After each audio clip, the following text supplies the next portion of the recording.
That brings me to our speaker, Dr. Sam Mason. I'm going to just pause in my slide sharing here so that I can read her bio. Righty. Let me just see here. Dr. Sam Mason earned her bachelor's degree from the University of Texas at Austin. She completed her doctorate in chemistry at the University of Montana as a NASA Earth Systems Science Scholar. While a professor of chemistry at SUNY Fredonia, her research group was among the first to study the prevalence and impact of plastic pollution within freshwater ecosystems. Her work formed the basis for the Microbeads Free Water Act, which was signed into law by President Obama in 2015. Similar legislation has been approved or is being considered at various locations internationally. She currently serves as the Director of Sustainability at Penn State Erie, the Behrend College. So I will allow her to take it away. Thank you so much for having me in that great introduction. And I had no idea that you were leaving. It was really interesting. I was chatting with Kathy, who's on the call. Her and I go way back, and I take my mother to Cleveland Clinic, so I go down the MLK, and was just at that park going, wow, what's going on over there? What's all the construction equipment? And now I know. So that's really cool, all the stuff you guys have going on. And it's such a pleasure to be part of this discussion tonight. So thank you very much for including me. I am going to talk with you guys about a less fun topic than what Tori was sharing, but I'll try and make it as fun as I can. Yeah, we'll get to some positive stuff at the end, but I'm here to talk about plastic. And as you may have gathered from the introduction, I am a chemist. So when I think about plastic, I always start, and this is the way kind of I interpret and understand the world. I think of it from the standpoint of a chemist. So I like to always kind of start my presentations asking this kind of very basic question, which is, what is plastic? It seems so incredibly basic, but at the same time, as much as we use this frequently, we don't really think about what it really is. Plastic ultimately is composed of a polymer. There are naturally occurring polymers in the environment, things like our hair, our skin, our DNA, all the plants and trees that you guys have been planting, those are based on cellulose, and that's another natural polymeric material, and in fact, the most common in nature. But plastics are purely synthetic, so they're completely man-made. So the man-made polymers, basically. And a polymer is a really long molecule. And so I like to compare it to kind of a train. It's composed of these individual units that are linked together to make the overall molecule, same way that a train is composed of these individual cars. But here we're talking about, obviously, something on a molecular scale as opposed to a macro scale. So here I'm showing ethylene monomers linked together to form the polymer polyethylene, which is the most common plastic manufactured. As consumers, we experience this material as both high density polyethylene, which is common in like your milk jugs, and low density polyethylene, which is more common for like your grocery bags. And we can identify the polymer within plastics through these resin identification codes, 1s and 2s being the most commonly recycled plastics. But you can, occasionally recycle plastic bags if you take them to, those places at the grocery store where they recycle films. Polypropylene is actually a pretty recyclable plastic, though it's not commonly recycled, and I'm not really sure as to why. I'm assuming that's a market reason for that. But PVC and polystyrene are very difficult to recycle plastics. I like to bring up these resin identification codes because I think frequently when people see these, they think, oh, there's 7 types of plastic. No. And I think this is an important point to make. First of all, this category 7, you'll notice, is other and includes a broad range of different plastics, from polycarbonates to fake rubber to acrylic to the biodegradable plastics like PLA. So this category alone has hundreds of different polymers within it. But on top of that, as we'll talk about towards the end of the presentation, even if you have 2 items that have the same code on them, something like they're both labeled number 1, they're actually different plastics because in the manufacturing of plastics, we add a bunch of chemicals to them. And so even if they have the same polymer, they're not the same plastic because you have all those different chemicals that are mixed in. And this is part of the reason why recycling of plastics is so difficult, because even if you had a bale that was nothing but polymer number 1, they all had this resin identification code of 1. It's not homogeneous because of all the different chemicals that are in them. And if you're looking at one bale of number 1 and a different bale of number 1, even between those bales, you're not looking at the same kind of components. So it makes recycling of plastics very, very difficult, unlike other materials. The other thing I like to talk about as we're at the kind of front end of understanding what plastics are is kind of really thinking about where these monomers that make up those polymers come from. And I think kind of innately we all kind of understand where they come from. I think we all know. We don't try and think about it too much, but I think we all know, right, that ultimately they come from fossil fuels. But I think it's important to bring this up, right? Because I'm often asked to give talks on plastic pollution. And because I look at plastic at the end of its life, that's kind of what people are expecting me to talk about. But I think it's important to talk about the fact that plastic pollutes at every stage of its life. From the very moment it's coming out of the ground, it's already polluting, right? We understand that extraction and refining is not a clean business, right? While we have some refining up here kind of close to where we live. In fact, Warren, PA is one of my favorite hiking places, and there's a nice refinery out there. Within the United States, most of the refining happens along the Gulf Coast, closer to actually where I grew up in Dallas, Texas, and did my undergrad in Austin. So right along here. So pretty close to this area. And this area within the United States is referred to as Cancer Alley. And there's a reason for that, right? Because largely of the atmospheric or the air emissions that are released from these extraction and refining processes. This is the largest facility within the United States, the second largest within the world. It's located outside of Houston, Texas. I like to show this image because ultimately, I mean, if we want to know where are plastics born, right here, this is where they're born. And I like this because it gives an idea of the scale, right, of this.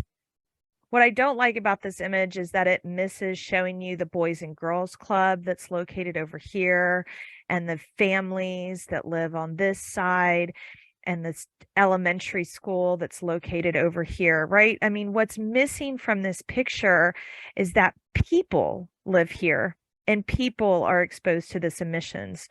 And of course, I think it's important to also point out that these people are the people who tend to get kind of the brunt end of the stick, right? This is an environmental justice issue. This isn't Elon Musk's backyard. It's of course, it's a community, it's a low income community, and it's a community with high representation of people of color. And so I think it's important to kind of recognize that angle when we're talking about plastic pollution. Should the Gulf Coast of Texas and Louisiana feel like, oh, way too far away, don't worry, it's coming for us. Pennsylvania is commonly in the political narrative nowadays because of the preponderance of hydrofracking that occurs within the state and all of the kind of debates around this. But with regard to the hydrofracking, it led the Guardian to ask this question: will we become the next Cancer Alley? And the reason for that is because while I think many people think of hydrofracking producing natural gas or methane or dry gas, the reality is out here, a lot, actually more than half, leads to what is called wet gas. That is, that it has a higher predominance of ethane and propane as compared to methane. And that means that it's not really as good at energy as it is at making plastics. This is Beaver County, Pennsylvania. This is the Ohio River flowing behind. This is, at the time of this photo, it was being built. It is now fully operational. It's a Shell, it's operated by Shell, and it's an ethylene cracker plant. Its sole purpose is to take wet hydrofracted natural gas and the ethane specifically within that gas to crack it to form ethylene and then to manufacture polyethylene, that molecule that we were talking about at the very beginning. While this is in Pennsylvania and is the first facility that is being built, there are two sister facilities that are being planned for just over the border, also along the Ohio River in Ohio, that are the intention is for them to do the same thing.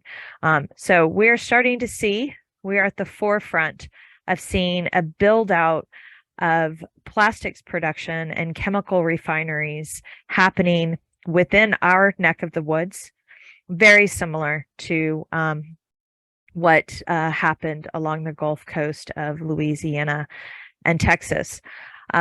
What these facilities specifically form or make, their kind of output, are these pre-production plastic pellets referred to as nurdles. To give you an idea of scale, this is me holding one that was found along Lake Erie.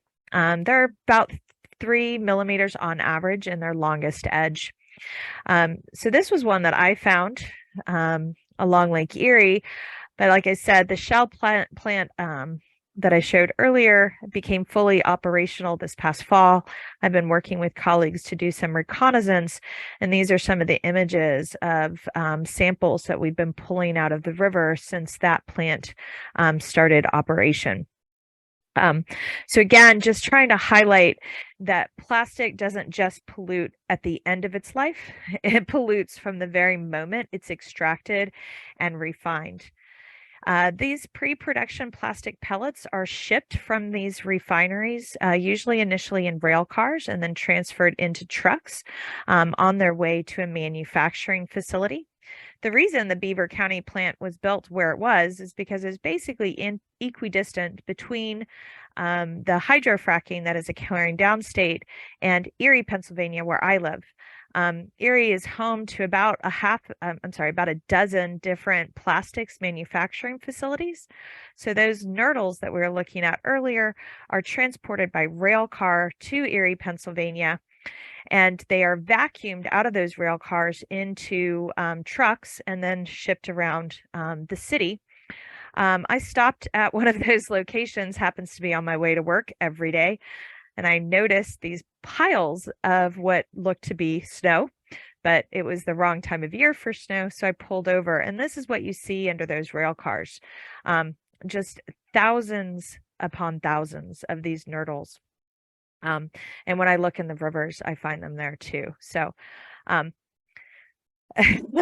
probably made the point abundantly clear at this point that it's not just at the end of its life that plastics start to pollute, but every step along this life chain. And I just think that that's important for us to recognize as we have a discussion about this. So why would we create this material if it's so harmful to people? Ironically, it was actually created for very altruistic purpose. We were overusing natural materials, specifically ivory to make billiard balls, but also tortoise shells to make hair combs. And so the intention was that if we make a man-made substance, we can replace using natural products for these materials, and the first plastic was born. It wasn't, however, until World War II that the infrastructure for the mass production of plastics took place. As part of that war movement, not only did the infrastructure, but the different variety of plastics really took off during this period of time. And when the war ended and the military was not buying in the quantities it was before, industry turned its attention to the consumer. So this is an iconic 1955 Life magazine ad called Throwaway Living, with the subheading Disposable Items Cut Down on Household Chores. So this whole marketing campaign was very much targeted at mothers, right? Because we were the homeowners, or makers. We were the ones who were kind of the focus of this, and really thinking about, get mom out of the kitchen so she doesn't have to wash as many dishes, right? You can just throw it away. You can just throw it away. And so this was this whole marketing campaign. And what you can see is the result of that is this dramatic exponential increase in plastics production since the end of World War II. To the point where in 2019, we produced 465 million metric tons of this material. And over the 70 years that it's been in existence, we've produced over 10 billion metric tons. That's such a huge number, and we're talking about a material that's incredibly light. So to kind of put that into some context, it's equivalent to 1 million Eiffel Towers or 100 million blue whales. It's enough plastic to cover the entire country of Argentina ankle deep. It's a lot of plastic. About a third of that plastic that we've produced is still in use, but that means that 70% of it has been generated as waste. 11% has been recycled. I know a lot of us think about recycling when it comes to this material. We've already kind of touched on the fact that that's actually a very difficult concept, unlike natural materials. More of it has actually been burned than has been recycled. And even more, right? Basically 75% of it has been discarded. What we've realized in the last few decades is that about 10 to 15% of this has ended up in the environment. So more of it has leached into the environment than has actually been recycled, is another way of thinking about that. So what's the problem with this? Well, the reality is, right, that plastics don't biodegrade. All right, we've already talked about the difficulty of recycling them, but on top of that, they're not natural materials, right? They're purely synthetic, and as a consequence, like, nature doesn't really know what to do with it. A paper bag sitting on the side of the road is unsightly, but it can be used as a food source by microorganisms. And so within weeks, that paper bag has been mineralized. It's turned back into the carbon, the nitrogen, the oxygen. It's been turned into soil. This, however, does not happen with plastics. They instead go through this process called photooxidative degradation, whereby they basically just break into ever smaller pieces. But those polymeric chains that we were talking about at the very beginning, they're basically still intact. There's not a whole lot that has changed with them. As a topic of scientific research, this really did start within the world's oceans. The first report came out of the North Atlantic Ocean, but at this point, I think the North Pacific Ocean, with its affectionately referred to Great Pacific Garbage Patch, is probably the most well known. However, we've realized in the past few decades that what is making its way into the oceans is making its way there through freshwater ecosystems. And we live on the largest freshwater ecosystem on the entire planet.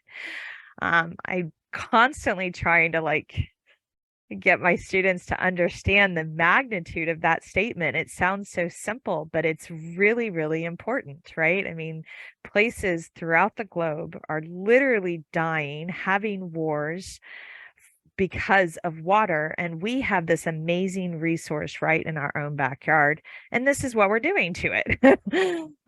It's kind of shocking. Should you think that this is like Bangladesh or something? Nope, that's Erie, Pennsylvania. This is a litter boom and a current site where some of my research is taking place. So I'm quantifying all of that trash that is being captured. But to back up from the rivers, I'm going to go into the Great Lakes, kind of where my work started. So in the Great Lakes, if we start up in Lake Superior, we're already seeing averaged across all the studies that have been done over the last decade, right? Because our first study happened in 2012. So we are officially at 10 years of research on the Great Lakes with regard to plastic pollution. Starting up in Lake Superior, we already see an average of 30,000 pieces of plastic per square kilometer. In Lake Huron, that count goes up to 46,000.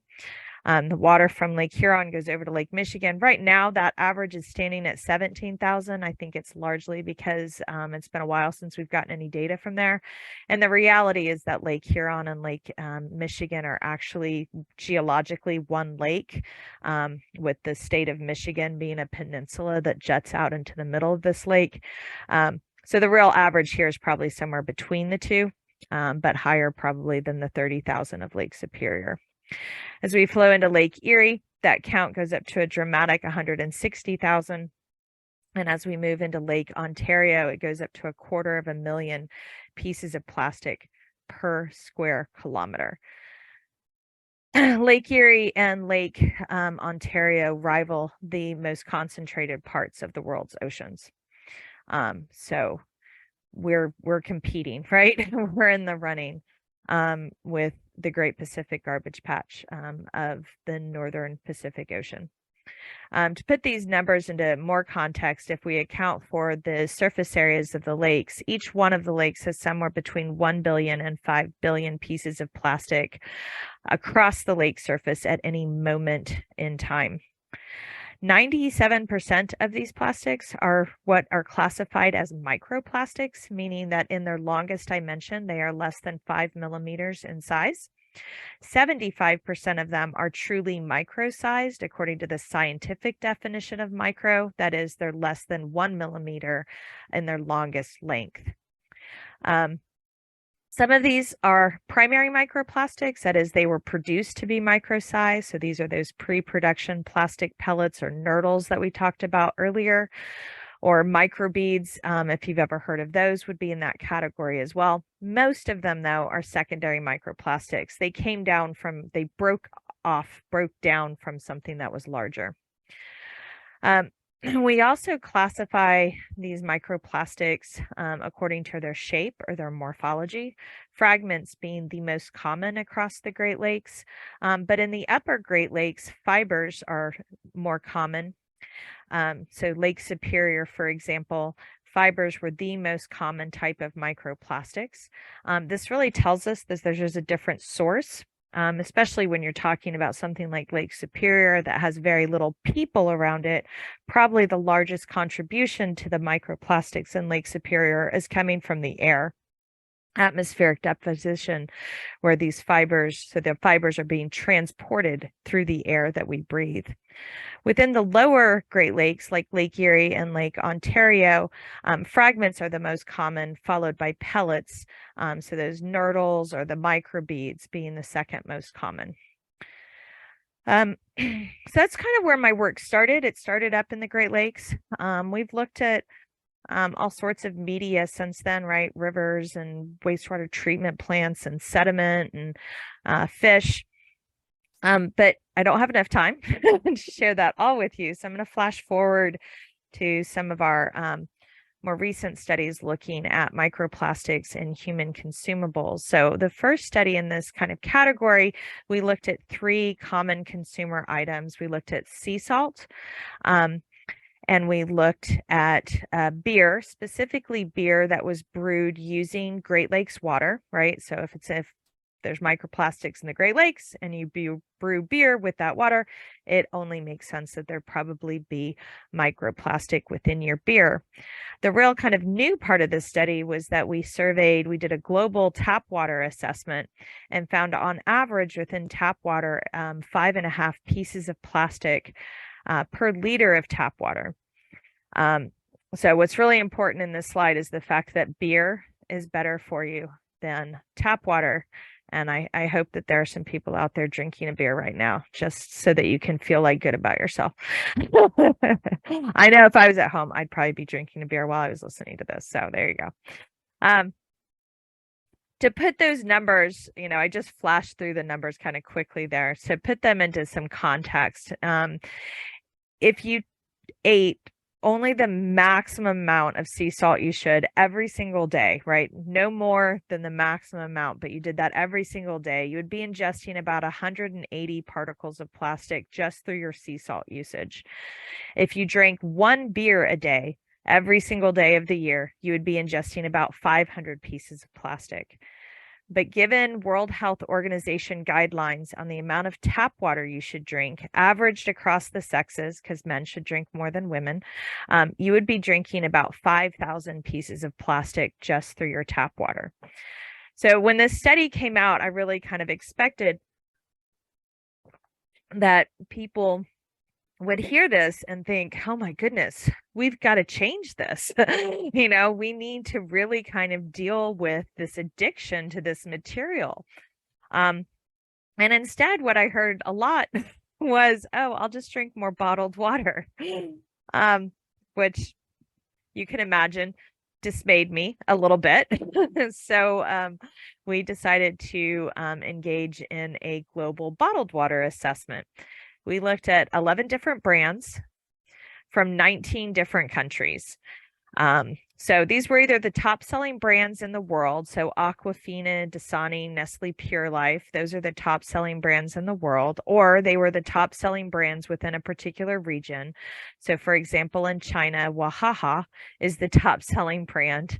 In Italy, it's the San Pellegrino. Some brands are only bottled at a particular source. So like San Pellegrino is bottled at a particular place along the San Pellegrino River. Gerolsteiner is the same way in Germany. Others are bottled basically anywhere they can find people that will open their tap to them. So Aquafina, Dasani, and Nestle Pure Life are manufactured at multiple locations. And so we sampled them from multiple locations. So it was 11 brands, but 19 different countries. For most brands, we tested our most brand locations, we tested 10 different bottles. And what we found was that 93% of those individual bottles showed evidence of microplastic contamination, 100% of the brands. So if you're drinking a brand of bottled water right now that was not on that slide, and you want me to tell you if there's microplastic in it, I'm going to tell you yes. And I say that with extreme confidence. So it doesn't matter if we tested your brand or not. If it's packaged in plastic, it has plastic. And that is actually true even beyond bottled water. So anything that's packaged in plastic is going to have plastic in it. And studies have shown this since our initial study came out. Looking at particles the same size as what we looked at in our tap water study, we find twice as much plastic within bottled water as compared to tap water. But with this study, we were able to go to smaller sizes. We were able to look at things that are smaller than 100 microns. Now, you may not think that that's important, right? Well, who cares if I'm talking about a piece of plastic that's smaller than the width of a human hair? What does that matter? These are the plastics that can actually migrate across your gastrointestinal tract, end up in your blood, and be carried to your brain, your liver, and your kidneys, and end up lodged there. In this category, we found exponentially more microplastics, 314 particles versus the 10 in the slightly larger size classification. In total, a liter of bottled water is on average going to be delivering you 325 pieces of plastic. What was interesting in this study too, to kind of add on to that, is the morphologies or the shapes of the particles that we looked at. Within the bottled water, what we found was that most of them were fragments. In comparison, the tap water study, 98% of the particles were fibers. Hopefully this is kind of harkening back to that discussion thing I mentioned about Lake Superior. When we're talking about fibers, we really think that those are the path that they move through is largely through air. So it's atmospheric deposition. And so we really think it's not that tap water companies aren't doing their job. They are. They filter the water. But as soon as that water comes in contact with air, you're going to have some fibers from the air that get deposited into the water. with the bottled water, it seems that the plastic is really coming from the bottling of the water as opposed to the water itself. This was further supported by the fact that 55% of the plastics that we identified were polypropylene. This is the same plastic that is commonly used for the cap. Another 15% of them were polyethylene or polyethylene terephthalate, and these are the plastics that are commonly used to make the bottle. So it's really the act of packaging the water that's leading to most of the contamination of the water itself. And like I said, this has been further supported by additional studies that have been done by other labs looking at soda and milk and, you name it, they've looked at it. On this vein, this was a review study that was done that looked at all of the studies up until 2019 of things that humans eat, and we're assessing what that means in terms of an average human's ingestion of microplastics. So if you've heard that we ingest about a credit card's worth of plastic every year, that's coming from this study. And bottled water was the #1 way that we ingest microplastics. So if you're looking to find ways to reduce your exposure to microplastics, I would suggest starting with not drinking bottled water. Why should we care? Well, I've hopefully I've made it clear that, there's no doubt that the stuff is making its way into us. But here I'm going to show you some headlines from studies that are not mine, but articles, but studies that have been done by others, finding microplastics within our feces. The placental boundary on both the maternal and the fetal side. So really showing that the microplastics are making their way across that boundary. And then this really interesting study where they compared a parent with their child and found 10 times as much within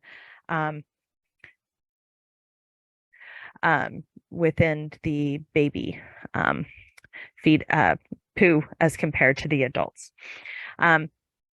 More recently, so these are studies that just came out this year, microplastics have been found in the human blood for the first time, as well as within our lung tissue. What really surprised the authors of this study was not just that it was in the lungs, but how deep in the lungs it had penetrated.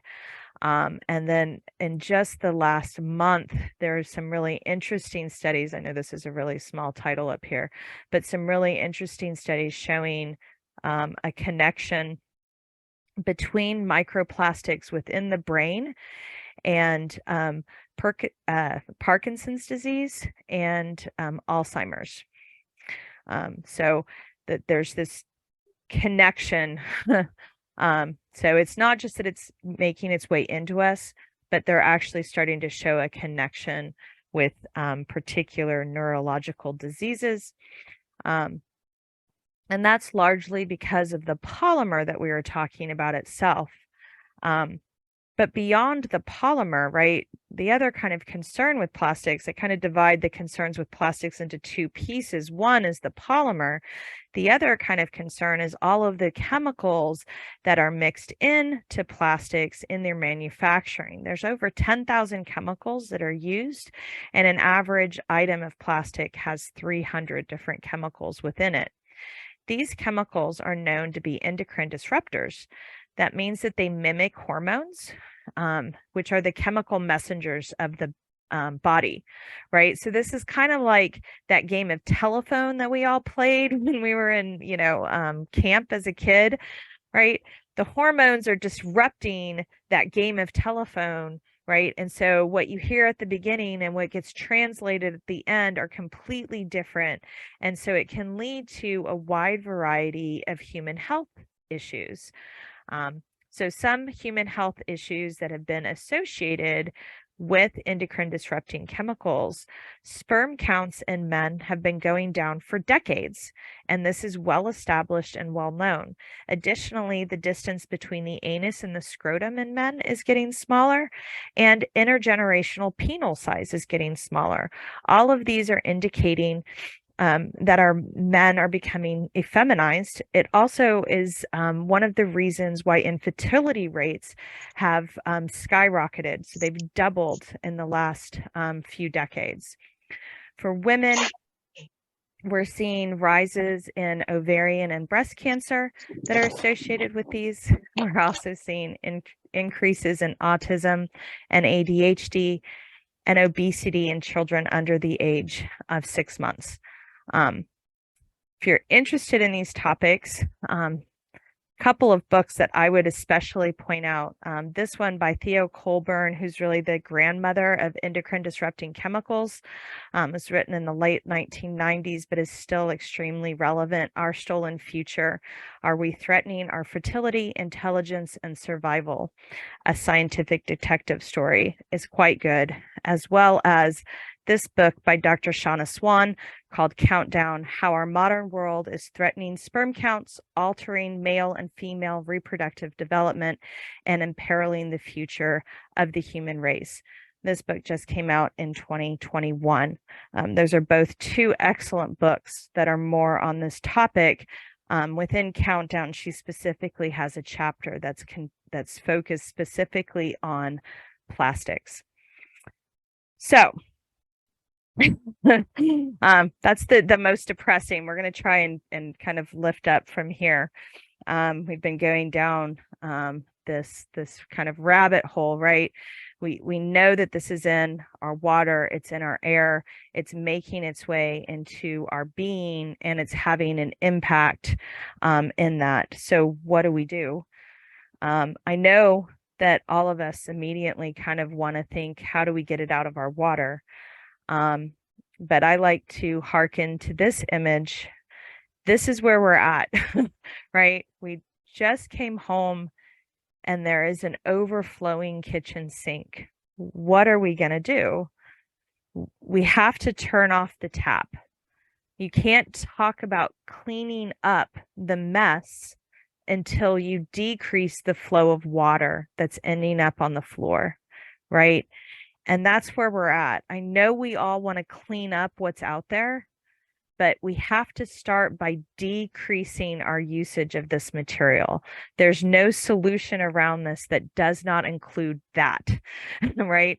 I think the real solution to this problem is multifaceted, but I do not see a solution to this that does not include some amount of decreasing our usage of this material.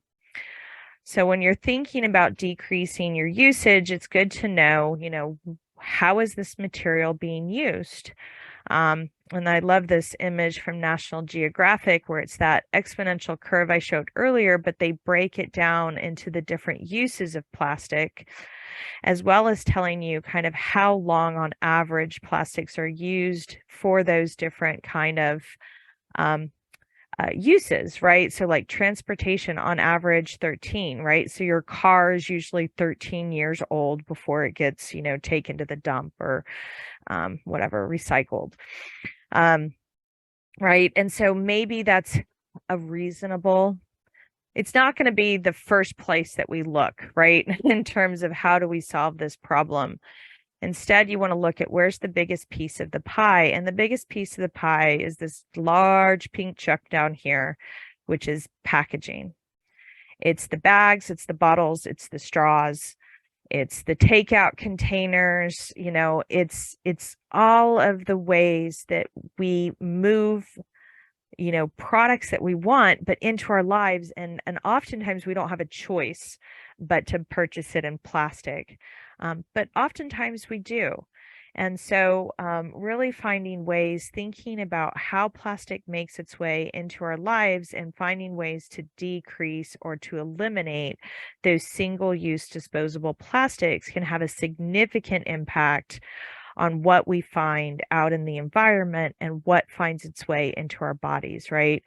So you can remember reusable bags. I don't know if you guys have a fee now on your reusable bags or not. You can buy your personal care products in reusable containers, right? You can go without a straw or use metal straws. There's just so many options out here. This is a pretty small subsection, but there's a lot of options out there. And if you're making changes in your life and you think, yeah, but it takes more than just that, you are correct. And so then you can become politically engaged. Encourage you to look at the Break Free from Plastic Pollution Act. Beyond Plastics has great information about this, but it's really a market mechanism that changes the onus of recycling from taxpayers like you and I to the companies who are producing that waste ultimately to begin with, and incentivizes them to change their structure to use plastics that are more easily recycled as opposed to ones that really can't be recycled. And a big focus on environmental justice concerns as well. So encourage you all to be the change you wish to see in the world. And thank you very much for your time.